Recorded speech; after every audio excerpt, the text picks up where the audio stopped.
Hello my dear student, मैं आज की क्लास में आप सभी का बहुत बहुत स्वागत करता हूं। माय डियर स्टूडेंट, आज हम एक बहुत ही प्यारा सा क्वेश्चन के साथ आज की क्लास को शुरुआत कर रहे हैं। क्वेश्चन बहुत ही अच्छा है और 5 नंबर में पूछने लायक क्वेश्चन है। तो चलिए पढ़ते हैं क्वेश्चन को अच्छे ढंग से। लैंग्वेज वाले क्वेश्चन है हमारे। तो कह रहा है एक भिन्न जो है 1/3 हो जाती है जब उसके अंश से 1 घटाया जाता है। ठीक है, एक तो बात हमें पता चल गया कि एक भिन्न हमें ढूंढना पड़ेगा। ठीक है, तो भिन्न में दो चीज होते हैं, अंश और हर होते हैं। तो यहाँ पे ना तो अंश हमें पता है ना तो हर पता है, तो क्या लेंगे? सबसे पहले भिन्न है, इसके लिए हम अंश मानेंगे। क्या मानेंगे? अंश। तो लिख रहे हैं माना कि अंश इक्वल टू एक्स, माना कि अंश इक्वल टू एक्स। ठीक है, हमने अंश को यहाँ पे क्या माना माय डियर स्टूडेंट? एक्स मान लिए। ठीक है, और एक चीज़ और चाहिए, भिन्न होने के लिए हर भी चाहिए, तो हर को भी मानेंगे कुछ।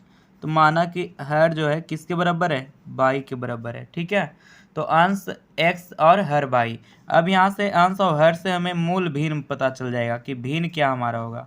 तो मूल भिन्न यहाँ से जो बन जाएगा माय डियर स्टूडेंट, अंश बटा हर को मूल भिन्न कहते हैं, तो एक्स बटा बाई। तो ये हमारा हो गया मूल भिन्न। ठीक है, अब क्वेश्चन को अच्छे से रीड करिएगा तो आएगा समझ में। अब कहता है एक भिन्न जो है 1/3 हो जाती है जब उसके अंश से 1 घटाया जाता है। तो क्वेश्चन में साफ लिखा हुआ है, तो लिखेंगे प्रश्न से। क्या लिखेंगे आगे? प्रश्न से। प्रश्न से, ठीक है ना। अंश में 1 घटाने पर कितना? अंश में 1 घटाने पे, तो अंश में 1 घटाने पे भिन्न कितना हो जाती है? 1/3 हो जाती है। अंश से 1 घटाने पर, 1 घटाने पर भिन्न कितना बन जाती है? भिन्न 1/3 बन जाती है। 1/3 हो जाती है। ठीक है, तो अंश से जब 1 घटाते तो भिन्न 1/3 हो जाती है। तो अंश कितना है मूल भिन्न में? देखिएगा x है, इसमें से 1 घटाएंगे और हर तो वही रहेगा बाई। तो ये जो है कितना बन जाती है आपका? 1/3। तो 1/3। तो लैंग्वेज में यही मेन था कि अंश से घटाने पर भिन्न 1/3 हो जाती है। तो अंश आपका x है, तो x - 1 बटा बाई, तो ये इक्वल टू 1/3 हो गया है। ठीक है, अब क्रॉस मल्टीप्लिकेशन यहाँ से कर लीजिएगा, तो ये 3 इसके साथ गुना जाएगा तो कितना हो जाएगा? ये 3x और -3 को एक बार पढ़ेंगे तो 3, और इक्वल टू बाई को एक बार पढ़ेंगे बाई। अब बाई को इधर लेके चले आइए, तो 3x प्लस बाई का क्या होगा my dear student? By equal to, और ये -3 का ये +3, तो ये समीकरण 1 हो गया। ठीक है, उम्मीद है यहाँ तक आ गया होगा समझ में।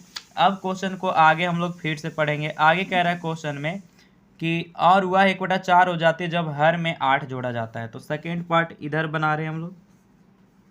ठीक है, आगे कहा जा रहा है कि जब जब हर में, ठीक है ना, हर में 8 जोड़ते हैं तो 1/4 हो जाती है। तो लिखेंगे हर में 8 जोड़ने पर 1/4 हो जाती है।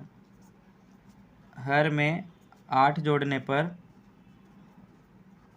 8 जोड़ने पर भिन्न 1/4 हो जाता है।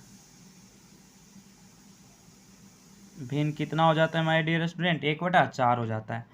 तो देखिएगा आपका पहले वाला जो मूल भिन्न है x/8 है, x/बाई है, तो x/बाई। ठीक है ना, अब हर में 8 जोड़ेंगे तो हर नीचे वाले को कहते हैं, तो x/बाई + 8, तो ये किसके बराबर हो जाता है? 1/4। अब क्रॉस मल्टीप्लिकेशन करिए यहाँ पे भी, तो ये 4x के साथ गुना होगा तो 4x, और बाई 1 के साथ तो बाई, और 8 भी 1 के साथ गुना होगा तो 8। अब ये 4x और ये प्लस बाई का क्या हो जाएगा आपका? -By equal to 8। ये समीकरण 2 मान लेंगे। ठीक है, अब ये समीकरण को हल करने के लिए हमारे पास टोटल 4 तरीके होते हैं। तो किसी भी तरीका से हल करते, तो चलिए सबसे आसान जो तरीका होता है आपको पता है, विलोपन विधि होता है। तो यहाँ पे विलोपन विधि हम लोग लगाएंगे। ठीक है, तो विलोपन विधि किस तरह से लगाते हैं सारे बच्चे को पता होगा यहाँ पे। ठीक है, नहीं होगा पता तो सीख सकते हैं। तो समीकरण 1 देखिएगा क्या था हमारे पास? 1 जो है 3x - बाई इक्वल टू 3 है, और समीकरण 2 दिख रहा होगा क्या आया था आपका? 4x - by equal to 8। ठीक है, ये समीकरण 1 है, ये हमारा समीकरण 2 है। तो विलोपन विधि से हल करने पे, तो विलोपन विधि किस तरह से यूज करते हैं कि इसका गुणांक इसमें गुना होता है और इसका आपका इसमें होता है। यानी कि 3 है तो ये किससे गुना करना पड़ेगा? 4 से। और ये 4 है तो इसको कितना से गुना करना पड़ेगा 3 से। तो 4 से गुना करिए 3x में तो कितना हो जाएगा ये 12x। फिर माइनस 4 को बाई के साथ भी गुना करेंगे तो 4 बाई इक्वल टू 4 को 3 के साथ गुना करेंगे 12, ठीक है। वैसा ही 3 को 4 के साथ गुना करिए 12x माइनस 3 को बाई के साथ गुना करेंगे 3 बाई इक्वल टू 8 3 जा 24।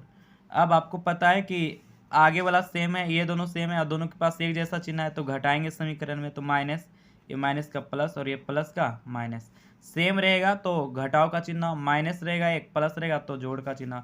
तो यहाँ पे एक जैसा था इसलिए घटा दिए समीकरण को, तो ये गायब हो जाएगा। और ये 4 में से 3 घटाएंगे तो आपका बाई बचेगा और माइनस वाला बड़ा है तो माइनस बाई इक्वल टू 24 में से 12 घटाए तो 12 घटेगा और -12 बचेगा ना। तो ये 22 से माइनस कट गया तो बाई इक्वल टू 12, ठीक है। अब बाई का मान समीकरण 1 में दे दीजिए तो आपका वैल्यू निकल के आ जाएगा दूसरा जो भी है। तो आगे लिखेंगे बाई का मान समीकरण 1 में देने पर, बाई का मान समीकरण 1 में देने पर, बाई का मान समीकरण 1 में देने पर। तो समीकरण 1 आपको याद है, दिख रहा होगा, यही आपका समीकरण 1 है। 3x minus by equal to 3, तो 3x माइनस बाई का वैल्यू 12 आ गया तो 12 इक्वल टू 3, ठीक है। तो देखिएगा 3x इक्वल टू 3 और -12 का ये +12 हो जाएगा तो 3x इक्वल टू 15 हो जाएगा। तो x इक्वल टू 15 और गुना में 3 है तो ये भागा में आ जाएंगे, तो x का वैल्यू आपका 5 आ गया। अतः जो मूल भिन्न था यही पूछ रहा है कि मूल भिन्न क्या होगा आपका। तो मूल भिन्न जो था आपको याद होगा x बटा बाई माने थे, तो x का वैल्यू आपका 5 आया और बाई का वैल्यू कितना आया 3, तो यही मूल भिन्न आंसर हो जाएगा, ठीक है। तो ये था आपका 5 नंबर का बहुत ही प्यारा सा क्वेश्चन। जो भी 5 नंबर के होंगे थोड़े लंबे तो होंगे, ठीक है ना, लेकिन उम्मीद है आपको समझ में आया होगा, ठीक है ना। स्टार्टिंग हमने यहाँ से करा था क्वेश्चन को और इधर से आते हुए फिर आपको लास्ट तक ले गए थे। तो ये था क्वेश्चन, एक बार फिर से आप पढ़ लीजिएगा और इसे बनाने का कोशिश करिएगा खुद से।